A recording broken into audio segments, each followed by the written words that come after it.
The David Pakman Show at davidpakman.com. Ecuador is auctioning off pieces of the Amazon. That's bad enough. That would be bad enough already, Lewis, but they're auctioning it off to Chinese oil firms, which is particularly concerning. Interesting article about this in The Guardian. Ecuador is going to auction off more than 3 million hectares of pristine Amazonian rainforest to Chinese oil companies. Indigenous groups, of course, are upset. This really shows the insatiable thirst for energy that exists in China. And really, it's something to look forward to from the U.S. as our population continues to increase. Very concerning stuff. Yes, this is, we know about what's happening in Brazil with the rainforest. Right. So a bunch of politicians from Ecuador went to Beijing. They went to a Hilton hotel, and they started basically pitching bidding contracts to representatives from Chinese oil companies. And they had a bunch of previous meetings. There were a bunch of these, lobbyist types and executives and the black-suited guys, and they're basically making a deal to auction to the highest bidder pieces of the Amazon rainforest. These are all within Ecuador, and there are so many concerns. Now, concern number one is we're auctioning off natural resources to the highest bidder. That's a concern.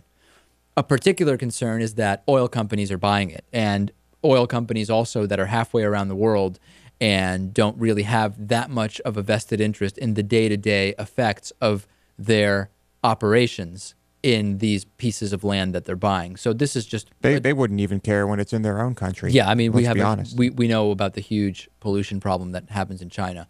So a California-based NGO, Amazon Watch, says that there are at least 7 indigenous groups who live in this area who haven't consented to the oil projects, would be devastated if this were to turn into some kind of oil refinery development drilling type of operation.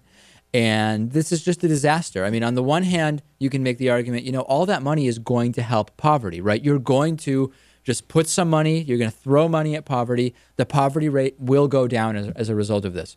At the same time, it will displace indigenous people. It's going to destroy natural resources. How can you make the case, though, to Ecuador, Natan, that they really shouldn't do this because long-term it's not going to make sense when they just need the money now? It's a very tough argument to make, especially if they're being told that by countries that are already well off.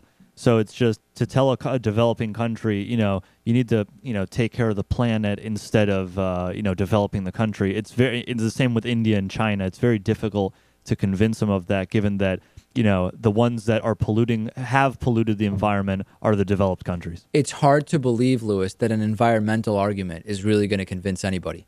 Well, if you could somehow convince them that in the long term, expanding their tourism campaign and making their country safer and more accessible to tourists in the long term would be just as effective. Wouldn't they argue that a few of those things they would be able to do with the money? Fine, this piece of the rainforest, that's out.